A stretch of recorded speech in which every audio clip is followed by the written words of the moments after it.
The next session is The Technology Opportunity, Pivoting Productivity, moderated by Matthew Cochran, Chairman and Chief Executive Officer of the Defense Services Marketing Council. Assalamu alaikum and greetings. Welcome to the Global Aerospace Summit 2020 panel on the topic of the technology opportunity, pivoting productivity. My name is Matthew Cochran from Defense Services Marketing Council, and I'm honored to be your moderator today. Special thanks to our distinguished panel of experts from Strata Manufacturing, Virgin Orbit, Solvay, Roland Berger, and again, our hosts, Mubadala and Edge, as well as the organizers of Global Aerospace Summit 2020. Also, important to note, the 1,000+ attendees that have signed up to watch this panel now number over 1,000+ companies and organizations represented in attendance globally today. The panel topic is the technology opportunity, pivoting productivity. Before I turn to the panel to make opening remarks on the topic today, please allow me to introduce each briefly. Ismail Abdullah, Chief Executive Officer, Strata Manufacturing. Carmelo Lo Faro, President, Solvay. Will Pomerantz, Vice President of Special Projects, Virgin Orbit. Manfred Hader, Senior Partner, Global Head of Aerospace and Defense at Roland Berger. And again, to the audience and attendees today, please find out more about each of these great expert panelists by visiting the Global Aerospace Summit 2020 and Defense Services Marketing Council websites to find their bios, or feel free to contact us directly after the event for more contact information. Our Global Aerospace 2020 organizer will be running the technology side of things and will also be recording this session. During these unprecedented times during COVID-19, and the new normal way of doing business is evolving with velocity every day, this panel will help us understand the technology opportunity, pivoting productivity, and what it looks like in the UAE and globally. From these key stakeholders, we will learn how to work together and enhance the industrial base. We will explore the success stories and how we can work together on new aerospace projects that contribute to the wider industry ecosystem and enable the successful development of industrial partnerships to ultimately contribute to transformational, social, economic, and environmental change. With that, I would like to turn it over to Ismail Abdullah, Chief Executive Officer, Strata Manufacturing, to give his opening remarks. Ismail? Wa alaikum assalam, Matt, friends and colleagues, good day. As the situation that we are living in with COVID-19 continues to be fluid and dynamic, probably changing on a daily basis, it's very important for companies to adapt, to be agile, and most importantly, to use technology to ensure sustainability, and during this critical period of time is to survive. We have looked at a number of business models, and we have seen that companies that are using technology during this period of time have a better chance of surviving. Here at Strata, for example, although we are a manufacturing company, we are an aerostructures manufacturing company, so we manufacture for the likes of Airbus, Boeing, Leonardo, and Pilatus. We were able actually to abide by the rules of COVID-19 in terms of number of people here at Strata, while using technology for people who are not here at Strata. We were able to hold thousands of meetings between our admin staff, between our engineering staff, as well as the core production staff. We have done this to ensure the safety. So we've lowered the number of people here at our facility. We've lowered the number to ensure the safety of everyone here on the ground. And also, while in parallel, delivering on our commitments for OEM. We believe that the new normal for our industry is actually change. Constant change driven by technology and innovation. Thank you, Ismail. May I turn it over to Carmelo for his opening remarks, please? Thank you, Matthew. And I would like to thank our friends at Mubadala for organizing this and for having us here. COVID has been a wake-up call for a lot of us. And when we think about our production system and the challenges we have seen, we need to really think, like Ismail said, about the importance of technology and innovation. Before COVID, we as an industry were struggling to meet the ramp rates and really working very hard to meet the quality and delivery performance required by our customers. This was a broader industry issue. Today, many aerospace factories around the world are running at limited capacity because of what we have seen. Our message is every crisis is an opportunity. This crisis is an opportunity for our industry to really revolutionize our production system and, very importantly, our ability to innovate. Now, this is an industry that has a very proud history of innovation. I strongly believe we have a bright future ahead of us. I believe that people will want to go back and travel as much as they did before. I believe that this industry can do a lot for the progress of humanity. And this is our opportunity to also quote Ismail, to embrace change. Change is always there. And the best way to embrace change is to really leverage innovation and technology and remember what we are here for. Remember that if there is one thing that distinguishes this industry from many others is the passion for science and technology that many of us have. That's going to be the key to get out of the crisis. And I think that passion is something we feel in your opening remark. Thank you, Carmelo. Will, from Virgin Orbit, over to you for your opening remarks, please.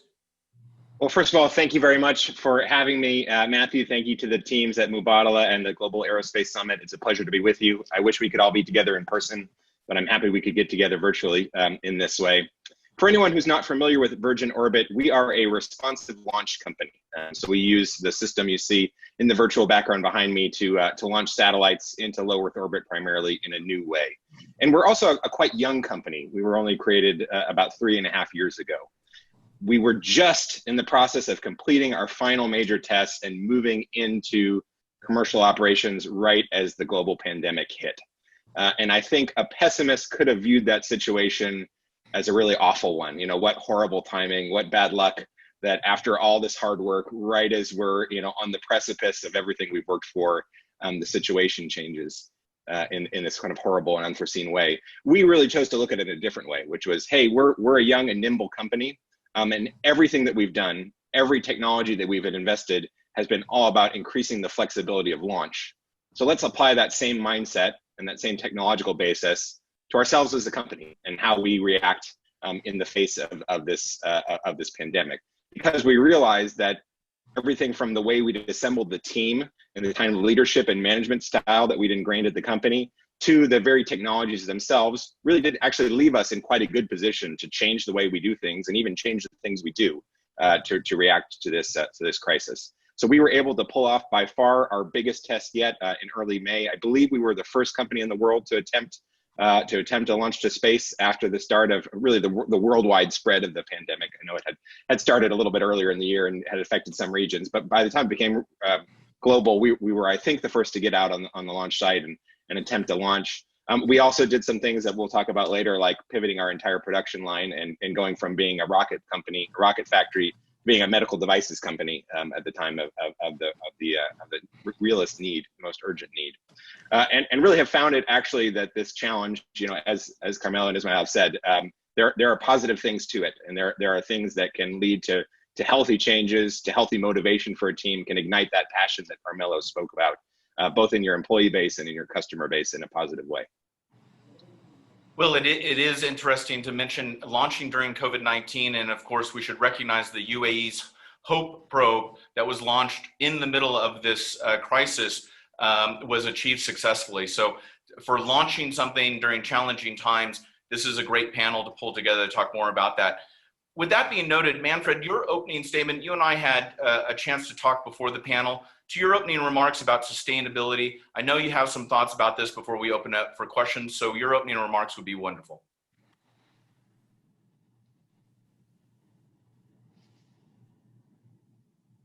You can turn on your microphone, please. Well, thank you, Matthew, and thank you, Edge, and thank you, Mubadala, for making this wonderful summit happen. It's a great pleasure to be here in this panel, and it already feels exciting with the introductory statements. Allow me to play the role here of the, let's say, outside observer and coach for the industry. That's what a consultant does. For those of you who don't know Roland Berger, we're the only major global consultancy of European origin. We have some 50 offices worldwide. And the aerospace team that I'm heading has dedicated teams in all major manufacturing and client hubs for aerospace. In the Middle East, in Europe, North America, in India and China. And we work with the whole ecosystem, be it OEMs or the supply chains, MROs, governments, institutions and investors. And the real purpose of our work is to support companies at important crossroads to help them transform and adapt. And we are at such a crossroad right now. And the question of technology opportunity that you have raised, Matthew, comes at the right time. As we live in an industry, at least as far as commercial aviation is concerned, that really is on the brink of disruption. Personally, I'm not convinced that the aerospace industry itself has really embraced that thought and the thinking that things will not return to where they've been before COVID-19. Therefore, I think it's also good to look a little bit at outside perspectives. Give you an example. As you can imagine, I'm talking a lot these days with investors about their appetite for investing in aerospace. Interestingly enough, the feedback is quite lukewarm. An investment in aerospace is considered to be too risky today. And this for a simple reason. These are people who were used to taking the plane every day, and they've completely adapted to working virtually, and they don't see the need for frequent travel anymore.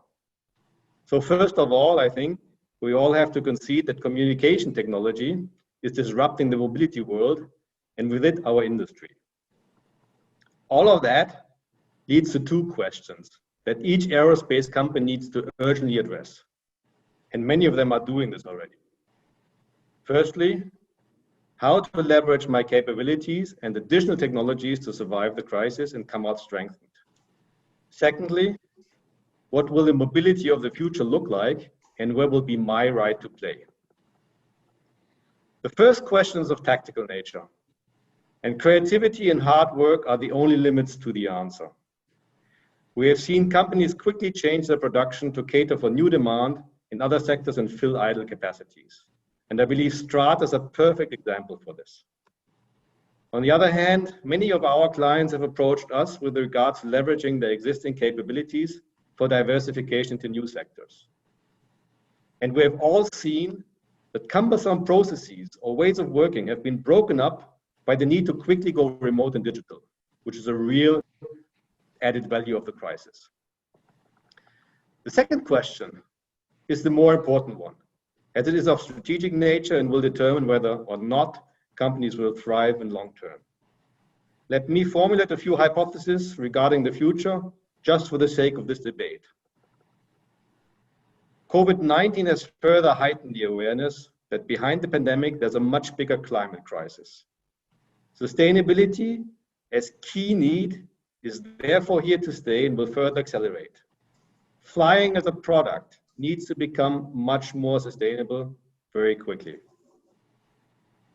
Mobility needs and flows will also shift. New, more regional forms of mobility will appear, creating new markets. Urban air mobility could be an example of that. All that means getting the next generation aircraft right will decide on our industry's fate, and it's a task for everyone in this industry, from OEM to raw material supplier. We all need to proactively work on it. Having said that, looking forward to a great discussion. Manfred, thank you very much. And your point about coaching, I hope we do get back to live sports very soon. Ismail, I'd like to give you. Matthew, if you allow me, I just would like to comment on a couple of things before we start. You know, as a consultant, he raised a lot of questions that, you know, I'm ready to jump in and answer a few of these questions from our perspective, if you allow me, and I'll be brief. I know that we have a time constraints here. I think it's very important to understand that our industry is a long-term industry. We are not here for the short term. So yes, probably investors now are shying away from investment in aerospace. Understandably, more money are being pumped into energy, more money are being pumped into medical care, more money is being pumped into technology companies, actually. If you look at the aerospace industry over the last 2 decades, we have seen a number of shocks, 9/11, the global financial crisis, and always the industry adjusted and survived. It took the industry anywhere between 2 to 3 years, okay, to adjust. This time we are talking about probably a down cycle of maybe 3 to 5 years. I'm an optimist. I believe that after 3 years, we should go back to 4% plus growth in passenger traffic. And this is actually driven by the fact that we have more and more people moving from low-income categories in places like China and India into mid-income categories, where travel was beyond luxury actually for them. They could not attain travel, but now they can do they can travel. So it's not only about businesses. I do agree with Manfred that businesses will probably look at reduce travel for business requirement. They will be using communication and technology to do that. But also, my friend, do not forget that as people, we tend to forget quickly. So we will probably go back to the old habit 3, 5, 7 years from now, but at some stage, probably we will go back. If you were to talk to my wife, she's ready to get on a plane that goes anywhere at this point. So she wants to sign up for the Qantas flight that goes 7 hours nowhere. Ismail and Will, I want to pose the first question to you both, because as we start to understand better, how did you run your businesses while this pandemic is challenging our homes and our businesses? We want to talk about the success stories for the rapid pivoting of the production lines in response to the COVID-19 challenge.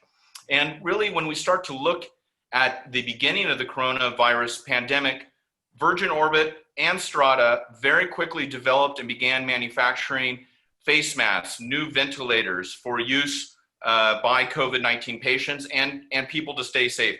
How did your company decide to reconfigure your factories and get into medical device manufacturing? Ismail, first you, and then we'll give it to Will.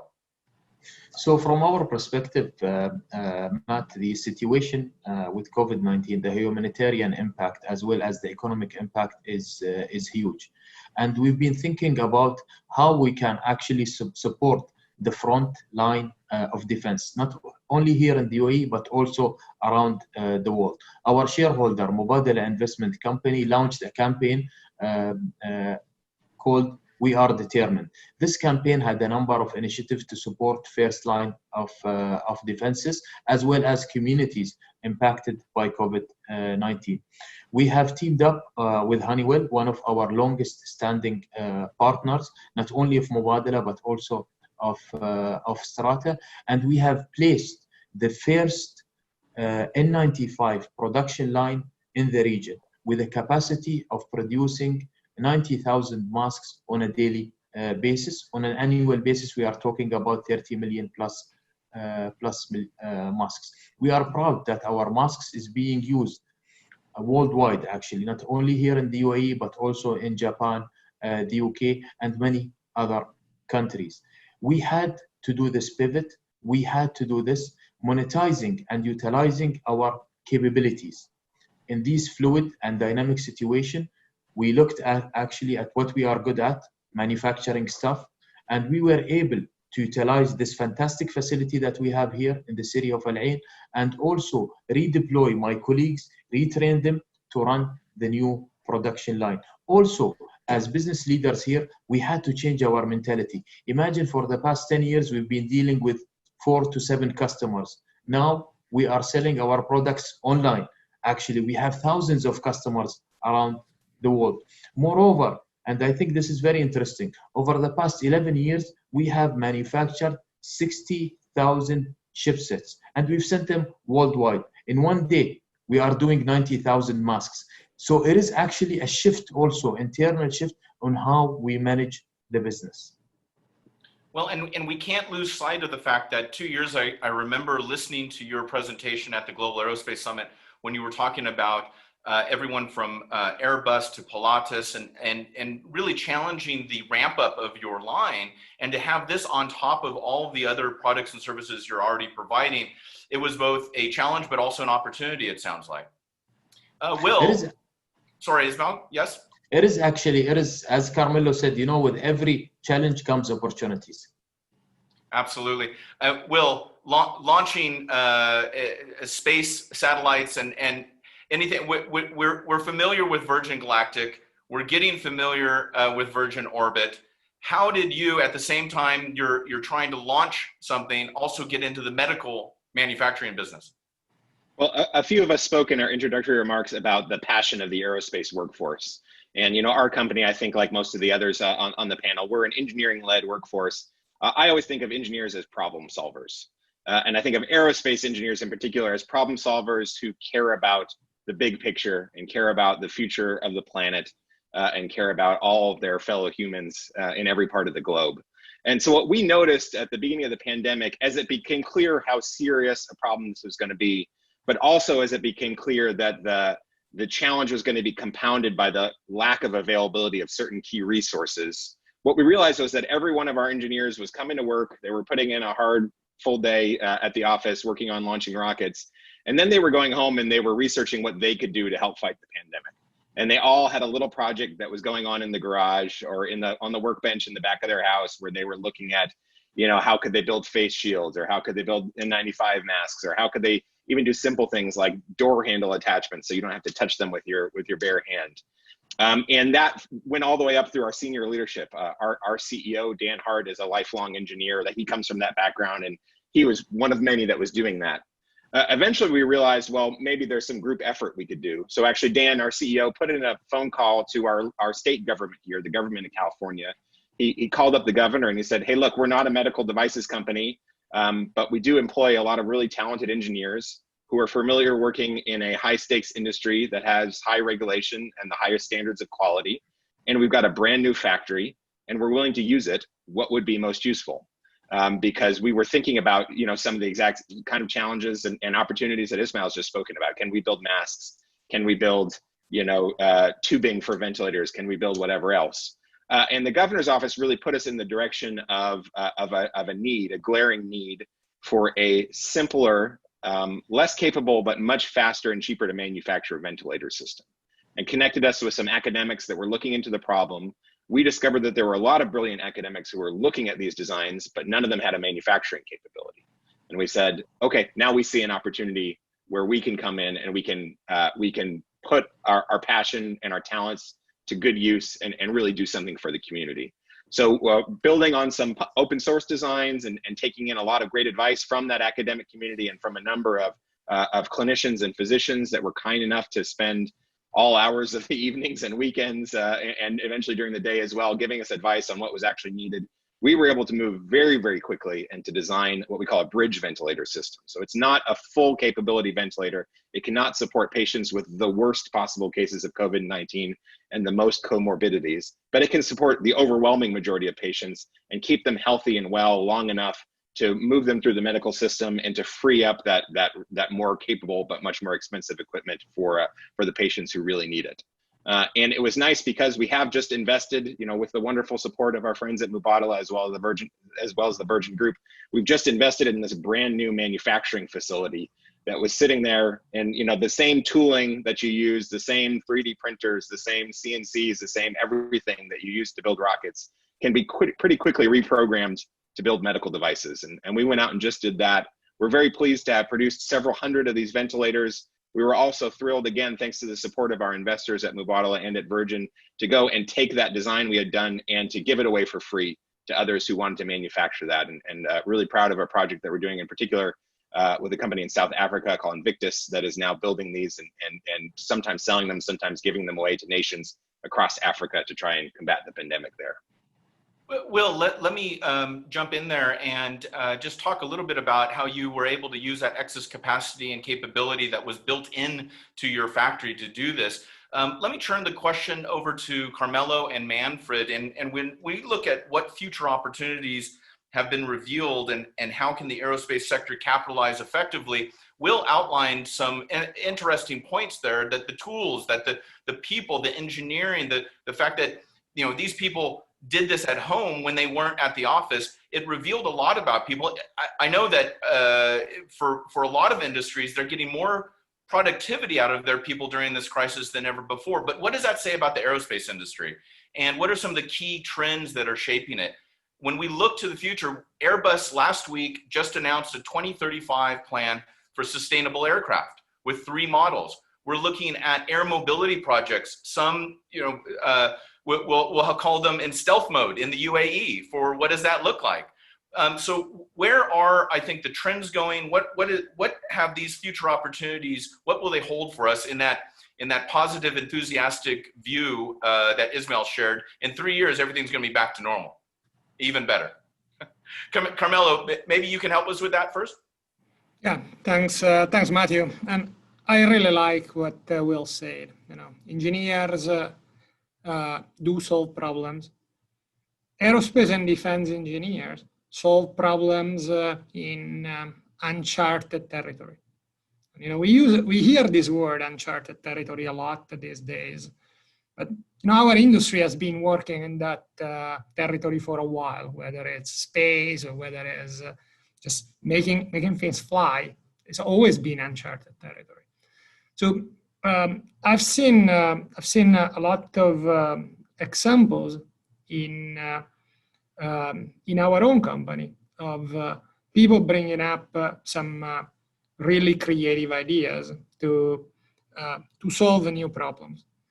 And at Solvay, among other things, the business I run manufactures advanced materials, composite materials and adhesives. Composite materials is a very young technology. You know, we always say metals have been around since the Copper Age, and composite materials have been around for the last 30, 40 years. It is a technology that has an incredible potential. It's a technology that can really do a lot because of the multiple degrees of freedom you have as it pertains to the material layers, the angles, the ability to take load, the ability to mimic natural structure.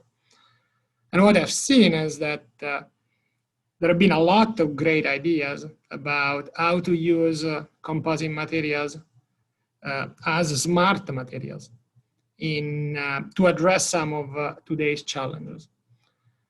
That for me is a great example of ingenuity at work. Now, to address, Matthew, your point about what opportunities and trends do we see in the market? Clearly, the trend for sustainability. I mean, Manfred touched on this before, and you brought up the Airbus Zero E project that was announced last week. I think that what I've seen when I look at both the big customers, the big OEMs, and also the smaller startup company, that there has been a clear revival of interest in clean propulsion. There was a trend before, but a lot of people were working on it.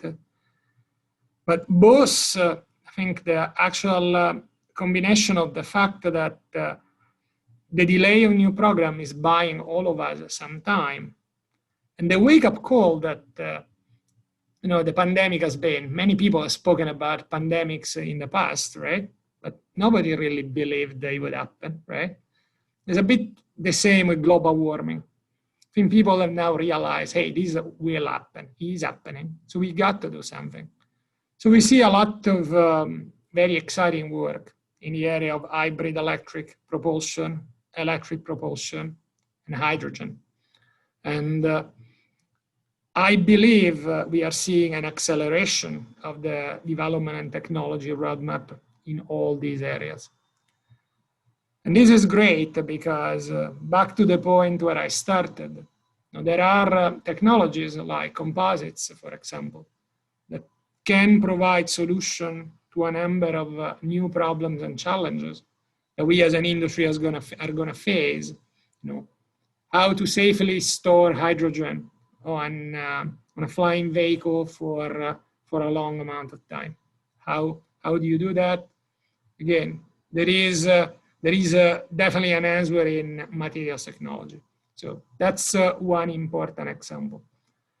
You mentioned urban and advanced air mobility. Again, what we have seen is a clear trend towards new ways to transport goods. Right? We've all had the experience of the importance of getting goods delivered in a contact-free way, and I think this has enhanced again the interest in how to move something from A to B more effectively, whether it's people or supplies. So we definitely see an acceleration, and we are working with a number of customers in those areas. You would have expected a reduction in the investment in this area. We haven't seen that. So again, I know Manfred, you spoke about investors who may be hesitating in being in aerospace and defense. We have actually not seen dollars being taken away from those areas. The last area I will mention, where I believe there is an opportunity, is around aircrafts and the interiors of aircrafts. You have a lot of interior products in planes that the passengers are in contact with all the time. I think this has spurred the innovation in terms of developing materials and that can be both semi-structural or structural with antimicrobial properties. And we have technology in that area in thermoplastic polymers that we believe has great promises. All of these were areas that maybe we were thinking to, maybe the industry were thinking to before, but they are now being taken very seriously. And there is real efforts, dollars and people, talent at work to exploit these opportunities. And Carmelo, it is interesting when you look at, take Etihad Airlines and their first class suite, you already have an example of a safe flying scenario. Of course, the cost and the scalability of that comes into question, but with some of the technologies you've talked about and that acceleration, forcing that acceleration, there are models out there that could be made cheaper, faster. That could be one solution. Manfred, as the coach of the panel, the self-anointed coach, I want to turn it over to you to answer the same question and really focus in on the key trends and how it's shaping the aerospace industry. And again, I think this acceleration idea is key. Well, actually, Carmelo has done such a good job already. I have only a few things to add. I mean, I clearly would support not only acceleration, but also diversification of topics that need to be dealt with. Yeah. And we don't only have the passion of the engineers as driving force, which is a great driving force, but there's two other driving forces coming in. One, let's say consumer awareness or consumer push also. Yeah. If you look at Fridays for Future, that is a start of a movement that really pressed us to become more sustainability aware. And if you look at what's happening now, at least in Europe, where governments are stepping in with a clear agenda to promote hydrogen and to promote sustainability, they're actually also pushing us as an industry to go the extra mile and to go faster. Yeah? One of the key reasons why Airbus did this announcement is because there is a push from the government and also support from the government to go that way. Well, the hydrogen power, we're seeing that across from aerospace to maritime to land to generating hydrogen power and being able to transport it to other countries. It really is coming together where you have scientists and epidemiologists and aerospace engineers all working together all of a sudden, because it is that it's hastening, it's causing that velocity in our industry. A question I want to turn over to the entire panel, and I'd like to get your thoughts on, are where can digitalization have the biggest impact in the aerospace sector? And we touched on it, I think, in some of the comments, but where are you seeing that digitalization can help us meet some of these key goals in the future? I think if you allow me, Matt. Yes, please. If you look at digitalization and all of these changes, I think there are critical things that we need to understand here. As manufacturers, if I speak about manufacturers here, it's very important to understand, as Manfred said, the growing customers' expectations. And in order to meet these customers' expectations, we need to change the way we do business today. We need to change the way we operate. There are a lot of pain points that everyone is facing internally within the business, as well as along the value chain. And I strongly believe that digitization and digitalization will assist to ease these pain points. For example, the use of artificial intelligence and machine learning is critical to understand and analyze data in real time that will aid in enhancing productivity, enhancing quality, lowering the cost of non-conformity, and these are very critical to meet the always, or the rule number one, or the demand from your customers for better acquisition cost, lower maintenance and operating costs, and also sustainability. That's utilizing digitization internally. Also externally, building that link along the supply chain. Today, every time there is an increase in demand or there is a decrease in demand, there is a web pull effect. Either the suppliers or your tier 2, tier 3 suppliers will end up with huge volumes of inventory, or they cannot meet the extra demand. By having machine learning and by having artificial intelligence, we will be able to build a link along the value chain where information and requirement translates quickly from OEMs to the lower tier suppliers to ensure that we minimize this web pull effect. Now, I'm not saying that we will become like the car manufacturing industry. You know, it's not just in time. It's not going to be just in time because of the nature of our industry, the footprint where we manufacture stuff. But we are taking step in the right direction. Matt, I would like to build on what Ismail said, if I may. Now, I'll start again, since it's hard to do this panel without referring to the situation we are in.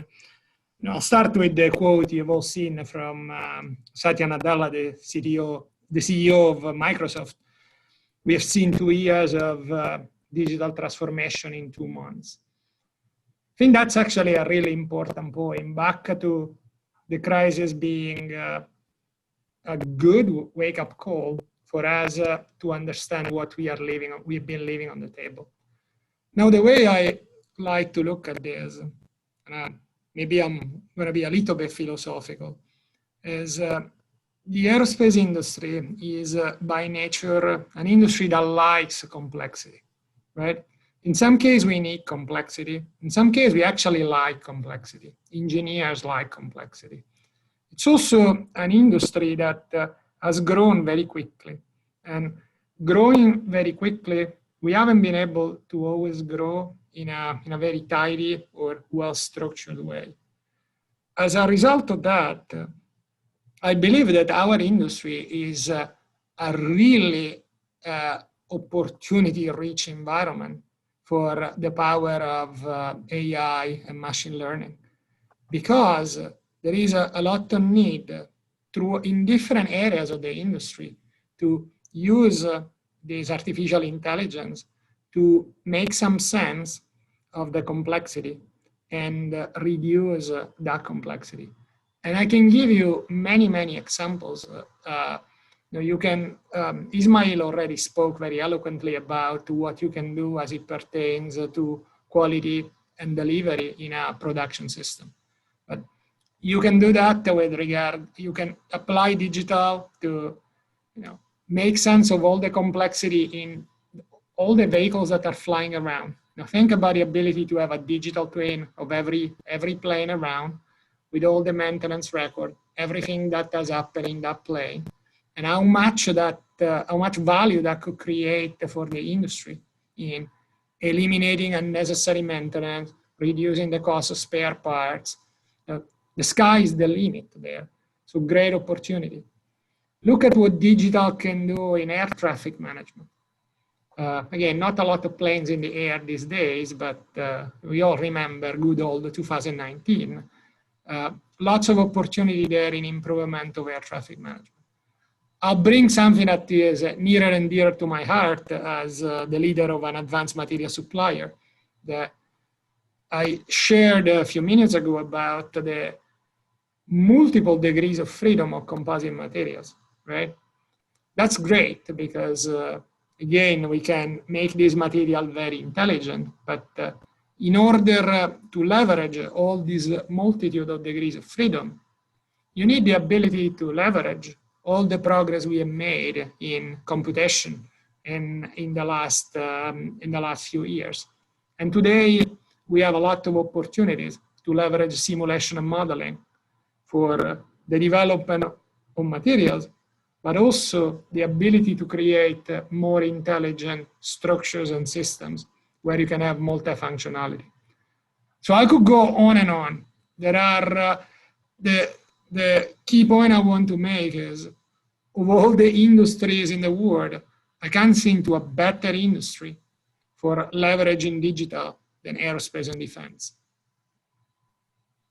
Will, I think you had mentioned at the top of the hour, to build on Carmelo's point, that being able to have digitalization be such an impact to the industry, but also being able to make it open source.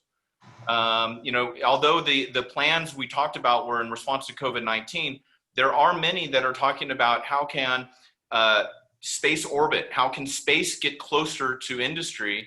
And much of that talk has been around artificial intelligence, or maybe even better to call it machine learning. What are your thoughts about staying competitive as Virgin Orbit? There won't be 100 different launch companies out there. How do you use digitalization to stay competitive? Yeah, great question. It's been a really interesting transition in my vertical of the aerospace industry over the last couple of years, where we've gone very quickly from almost a monopoly situation to a very crowded situation with lots of different, not only launch providers, but also satellite manufacturers. And I think anytime you're in a crowded market, it becomes really important to differentiate, and it becomes really important to be flexible, to be responsive to changes. If 2020 has taught us anything as a planet, it's that we live in a very uncertain time. And the amount of uncertainty, I think, is only going to increase in the coming months, as much as I would love for things to get more stable. The companies that survive, the companies that thrive, the investors that thrive are going to be those that have the mindset and have the tools to embrace uncertainty and to be able to pivot quickly, to work with all new partners, to work with all new methods, to work with all new customer bases. I just look at my own year. If you had asked me in January of 2020, how much of my production line I thought would be devoted to producing medical devices, of course I would have said 0. If you'd asked me in May, when we were trying to figure out how we could add a third shift and bring in even more people and borrow employees from some of our sister companies in the Mubadala or the Virgin portfolio to build more medical devices, I would have said something very different. And then if you ask me today, it's pretty close to 0 again, and I hope that it will remain 0. So it just sort of shows, hey, major parts of your business can change in a heartbeat. And if you want to be able to weather that storm and do more than weather it, if you want to be able to really accomplish good things in the midst of that storm, you need the tools to be flexible. I think digitization, certainly is a key one of that. If done right, it is all about how do you enable your team to innovate more quickly? How do you, get the kind of data sets that allow you to learn what you're doing and to improve on it, iterate it more quickly, as my colleagues have just said very, very wisely. And then Matthew, to get back to your point, sometimes you need to take on, you do need to take on an entire new set of friends. You need to take on an entire new set of partners. You need to take on an entire new set of customers. And often when you are looking at that, the rate at which you are willing to share data is the rate at which you are willing to grow. Because if people don't know what you are doing, they won't buy it from you. And if you don't know what others are doing, you're not going to do the right thing. You're not, especially if you're trying to add into an active ecosystem like we were. So yeah, I think, I agree with everything my colleagues have said, and I do agree it's a critical tool that's growing more important with every passing day. Well, and Manfred, that actually takes us to our next question, and let me open that question up with you, because Will just talked about changes, and let's take a little bit of time and talk about what are some of the fundamental changes that need to happen in the way investments in technology are made. You've talked about where the investments either coming or going, or where will they be in the future. But what are the promising future fields of aerospace companies, and what are the fundamental changes that need to happen in those investments? Well, actually, that's not an easy question, to be honest. I'm good. Matthew, because, that's good. I don't want easy questions for this panel. You're too smart, guys. No, because the world is getting more complex. Yeah, and it's not easy to actually say, let's invest in this or let's invest in that. Because you probably have to invest in both. Let me make an example. Let's look at the propulsion of the future. Today, there's different avenues you can go. I mean, you can stay on a conventional propulsion type, kerosene. You can change that to synthetic fuels. You can go all electric. You can go hybrid electric. You can go hydrogen. You can go fuel cells. All of these possibilities are there, and probably in 10 years, we will find even more possibilities. Recent work we have done when we tried to map out how we can get to a true zero in terms of emission in aerospace really showed us there's no silver bullet. It's not going to be just hydrogen. It's not going to be just battery electric. It's not just going to be synthetic fuels. So it's going to be a mix of it, depending what your mission is, depending what kind of aircraft you have. So you have to take a much more differentiated approach in terms of looking at the market, looking at when things will happen, and in which kind of technology you want to invest. And when you look at how large companies are behaving, they try to have seeds in all fields. They follow how things evolve and keep their options open as much as possible until they decide where to really put the pack.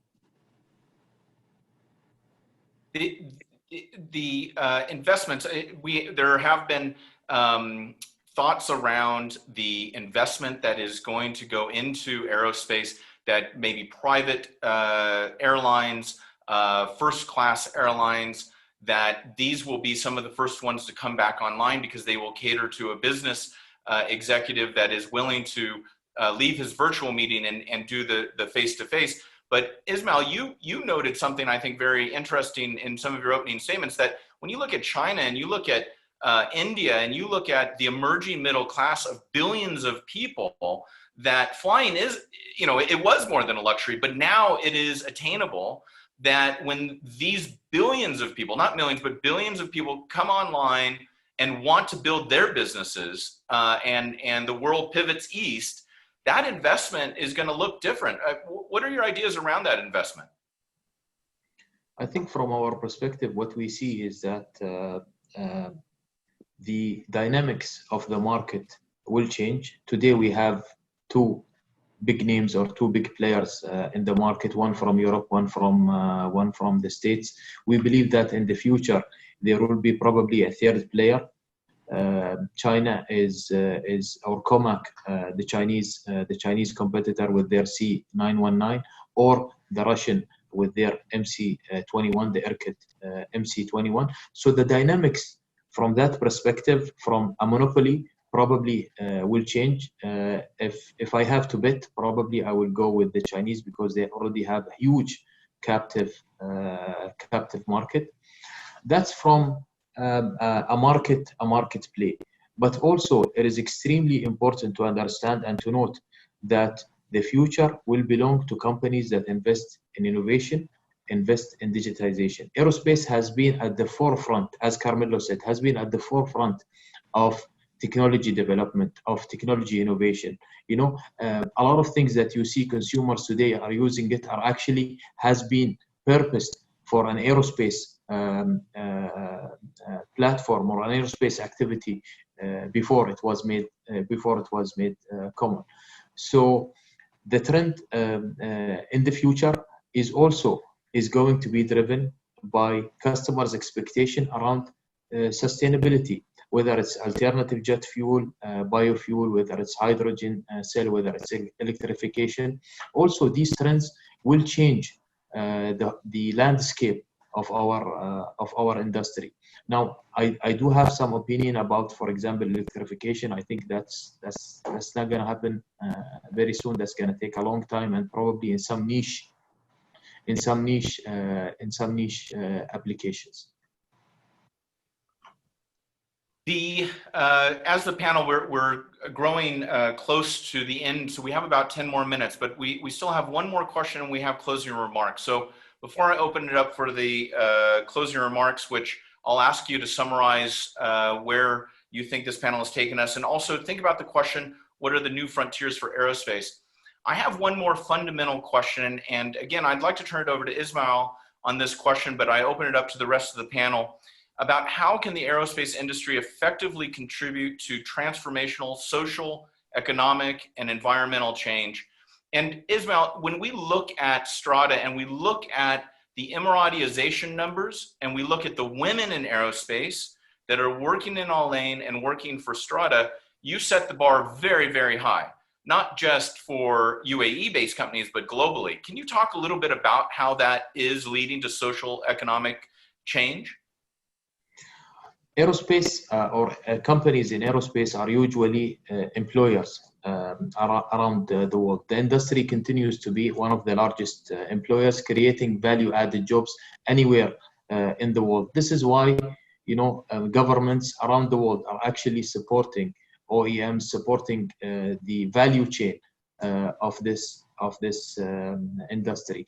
Here at Strata, when we started our activities, we had a vision. Our vision was not only to build an aerospace industry, but to ensure that we invest in my colleagues, Emiratis, to ensure that we have an indigenous population that can actually fuel the growth that we have and plan. And today we have 60% of Strata's workforce are from the UAE, Emiratis, out of which 90% are ladies. When it comes to women empowerment, it is at top of our agenda. And by doing something simple, by not considering gender and by not considering color. So our responsibility as business leaders is to level the playing field for everyone to excel. And we are proud, whatever way you slice and dice Strata's actually demographics, women, you will see a woman everywhere you go. For example, 50% of the overall population are ladies. When you go to the team leaders, to the supervisors, it's an extremely important thing. It is an agenda driven by the UAE leadership. We need to continue to invest in our people. And quite frankly, from our perspective, it is just leveling the playing field for everyone to excel. Now, that's from a social perspective. From an economic perspective also, if I zoom into Strata, we were able to create value-added jobs here in the city of Al Ain. We continue to be one of the largest employer outside government entities. And probably this holds true for a lot of aerospace companies around the world. From a sustainability perspective, yes, the industry has probably a sizable carbon footprint, but here at Strata, we are looking at ways how we can reduce it and ensure that we meet that sustainable responsibility in terms of manufacturing. Will, I see you shaking your head. Carmelo, I see you too. Will, please let us know. I think you are in alignment with what Ismail was saying, and Carmelo just raised his hand, so I want to get to him, and then we'll give the first closing remark to Manfred. So Will, please. Well, this is a closely held passion of mine. I could talk about this for hours, but I'll try and keep it brief. And first of all, congratulations to Ismail on the wonderful statistics he shared. I know that's a product of some foresight and some great work, and it's really important. It really does have an enormous impact. I think in general, the aerospace community worldwide has such a big impact on environmental issues and on social issues, and always has. I mean, the way I think about it, the kind of the gear ratio between every bit of effort that we put in aerospace to the impact that has in the industry as a whole, in the world as a whole, is enormous. And it goes all the way back to the dawn of the space age. I mean, you have the first photos of the full disk of the Earth giving birth to a lot of the environmental movement. You have basically every major tenet of our modern understanding of global climate change coming from aerospace data, from observations even of other planets, right? You also have all these countless stories of entrepreneurs, engineers, people around the world who were inspired by watching space missions. And that's what caused them to go into science, technology, engineering, and math careers. You mentioned, Matthew, in our opening remarks, you know, the launch of the first Emirati mission to Mars, and what a wonderful name HOPE is. I mean, that is the perfect summation of exactly what that mission is all about, and the exact kind of thing that it'll achieve. You know, as I think about this, both as an executive and as just as an individual, these global problems of social change, of justice, of environmental concerns, it can often feel hopeless as an individual to approach them because they are so big and they seem so intractable, and it seems like the actions of only billions of people can do anything. And that's where I get really excited anytime you find an industry or a project or a team where you do have these really high gear ratios, where you can say, okay, one mission that we enable as a nation, or one capability that we develop as a company, or one very symbolic gesture backed up by action that we take in terms of our workforce, that is going to have this exponential effect of igniting the passion of a nation, or of giving, you know, terabytes of new data to a new generation of scientists, or everything else. So that is it's always filled my sails. It's always been what keeps me working late at night, what gets me excited to work on this stuff on weekends, because I know I'm not just having an impact on my family and on the team that sit at the desks, you know, immediately to the left and right of me. I really can feel like, you know, my work is having an impact at a global scale, and that's invigorating. Well, you can hear that excitement, Will. Carmelo, you have the last comment on this question, and then I'll turn it over to Manfred for the first closing remark. Carmelo? Yeah, Matt, I'm really going to build on what both Ismail and Will said. I'll make a couple of comments. One is, when we think about aerospace jobs, I really like what Dr. Tom Kennedy, who is the executive chairman of Raytheon Technologies, has said many times. This is an industry that creates noble jobs. And I think you can see it in what Strata is doing in the UAE. These are noble jobs. These are jobs that allow people to use their brain. They are jobs that allow people to earn a good living, you know, live a dream. There are not so many industries that do that, and we often forget that. I also want to build on what was said about inspiration for young people. I have absolutely no doubt that the solution to many of the world problems comes through science and technology. Now, maybe we are living under the false impression that our children today get excited by having an app on their phone. I actually don't think that's true, at least when I look at my children. My children get excited when they see what Will's company is doing by putting people in orbit. They get excited by, you know, hearing the roar of a fighter jet engine. And that's the power of this industry, that maybe in the day of apps and you know, technology we might have forgotten. This is an enormous power, and we shouldn't forget that. If we want our new generation to continue to leverage science, technology, engineering, and math to to solve our problems. There is no better industry than ours to do that.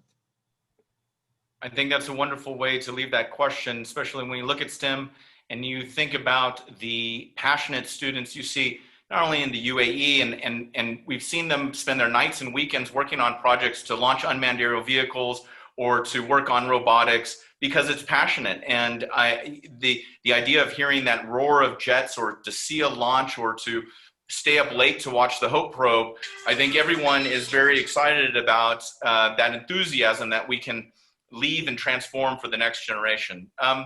With that, we will move to closing remarks. And Manfred, you have the first of the closing remarks. Please, if you could also let us know about the question, what are the new frontiers for aerospace that maybe when we sit down in 2 years at the next Global Aerospace Summit, hopefully all together in Abu Dhabi back at the St. Regis Hotel, that we'll be talking about. So please, Manfred, share with us your closing remarks. Well, first of all, thanks a lot, and thank you all for this exciting panel. I mean, if I had to sum it up with one word, I would say it's energy, or it's energizing. Yeah? It's incredible to see that this pioneer drive to push the frontiers is still there and will still be there. I think that definitely does characterize the industry. And that will help us out of the crisis. Yeah? Before I come to your question, Matt, maybe just one statistic or a couple of numbers that should also help us keep true north going forward. We did an analysis recently of how people acted in the last big crisis, the financial crisis, yeah? With regard to investment innovation. Yeah, we found that 34% of 1/3 of the companies we sampled actually used the crisis to increase anti-cyclically their investment in innovation. Yeah? And the result of that action was quite astonishing. Yeah? Compared to their peers, they had in the crisis 85% fewer layoffs, and they had a double sales effect coming out of the crisis. Yeah? So this should really incite us to go that way. I think that's the right direction. Coming to your question of future fields, let me maybe focus on two of them.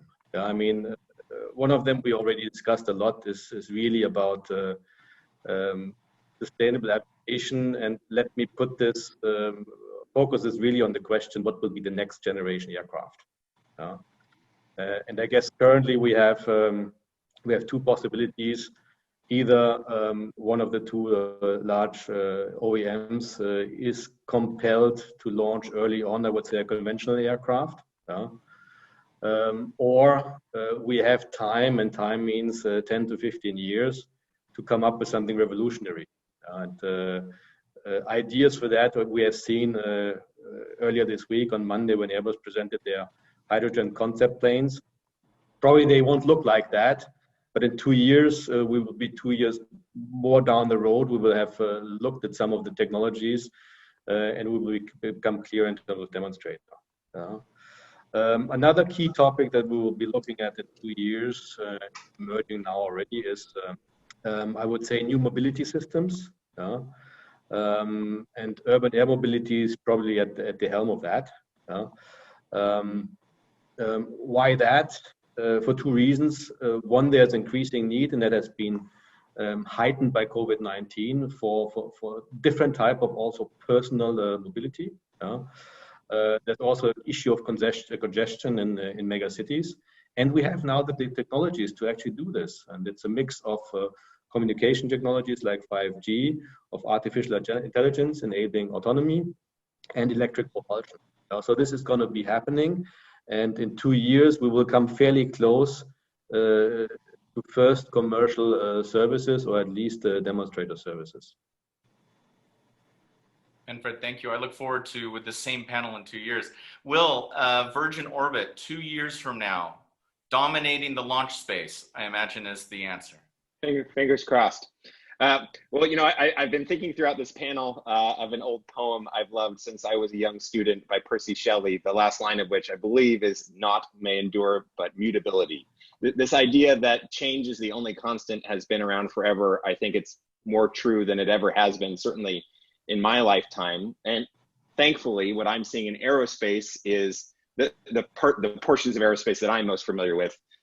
When I was coming up in the industry, it was a fairly rigid industry that was defined by, decade-long projects that were led by these monolithic, superpower governments for the most part. What we're seeing now is a very different industry that is seeing a combination of government, prime industrial, and startup efforts, and has really diversified in just about every way, and has become, both at an industry-wide level, but also at an individual player level, much more focused on being responsive, much more focused on being flexible. It is no longer about achieving the vision that a president laid out 9 years ago.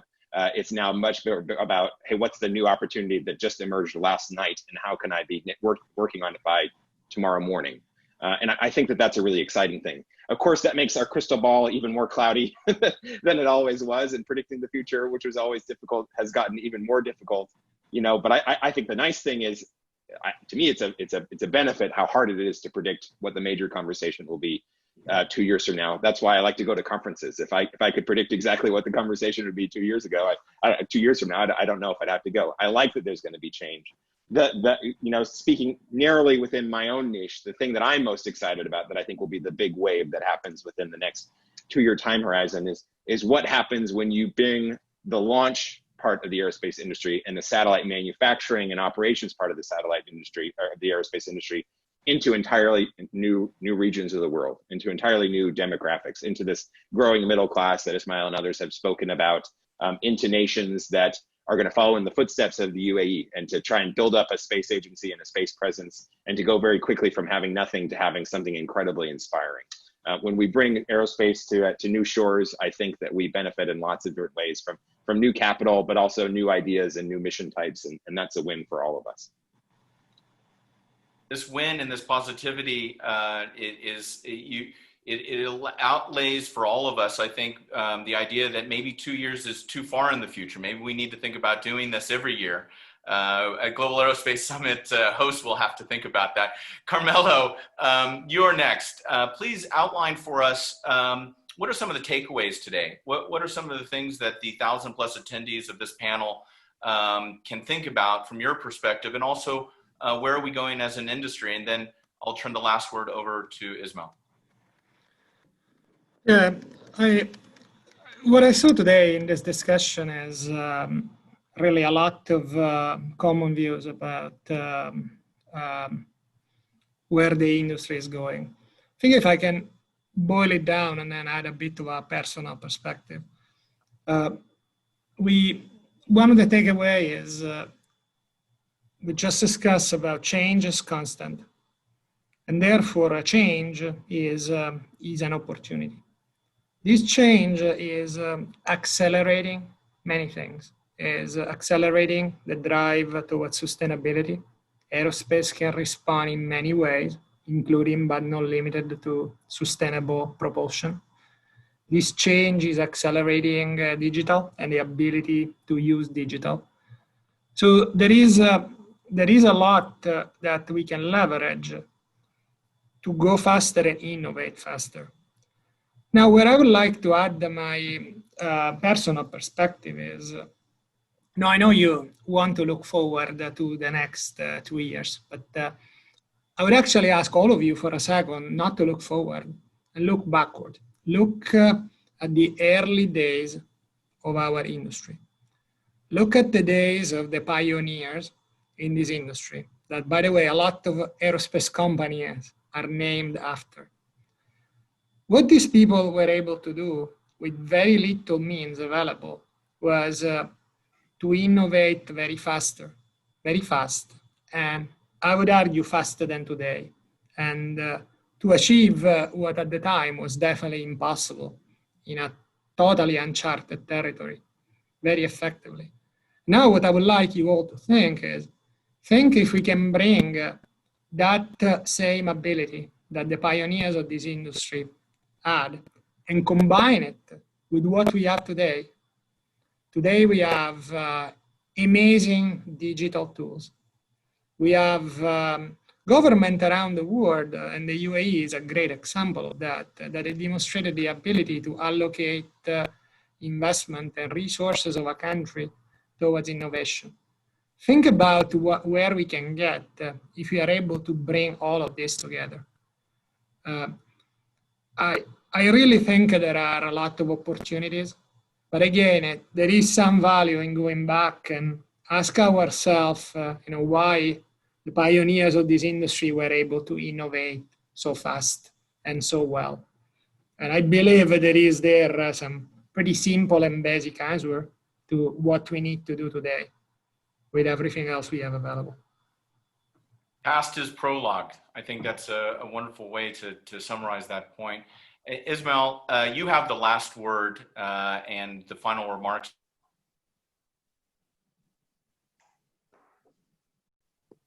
Thank you again for indulging us as a panel to go a little bit over our schedule here. But again, Ismail, you have the last word and the closing remark. Sure. I would like to thank my colleagues for this insightful discussion. I think from my perspective,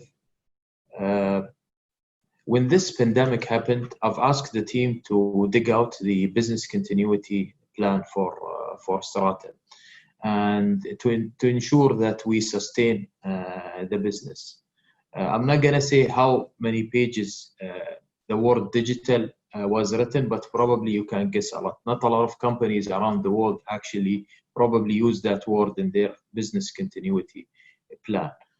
In the future, I agree with my colleagues. The constant will be change. Change driven by innovation, change driven by continuously pushing the limits into new frontiers. I strongly believe that the future will belong to companies that innovate, companies that uses technology, and companies that deploys technology. Our industry is not perfect. We are going through a lot of challenges. We are going through a lot of complexities today. Remove COVID, remove the pandemic. There are a lot of complexities. There are a lot of changes. But again, we were able to survive for decades. And we will continue. Today, we as an industry are actually helping the world to heal from this pandemic by connecting the world. Again, hopefully very shortly, we will be able to help the world to go better than what was happening before the pandemic. And from my perspective, it's extremely important to invest in digital, to invest in technology. Inshallah, when we meet in 2 years' time, probably we will be discussing our business continuity plans, and we will see how much digital is part of that. Ismail, thank you. We will leave it on that. Carmelo, Will, Manfred, thank you again. And again, special thanks to our distinguished panel from Strata Manufacturing, Virgin Orbit, Solvay, Ronald Berger, and again, our hosts, Mubadala, Edge, as well as the organizers, Global Aerospace Summit 2020, and the over 1,000 companies and organizations represented today. I hope that we meet before 2 years. I hope it's much more like next month. And we hope to welcome you all again here in the UAE to Abu Dhabi. And until then, thank you, shukran, and masalama. Shukran. Thank you. Masalam.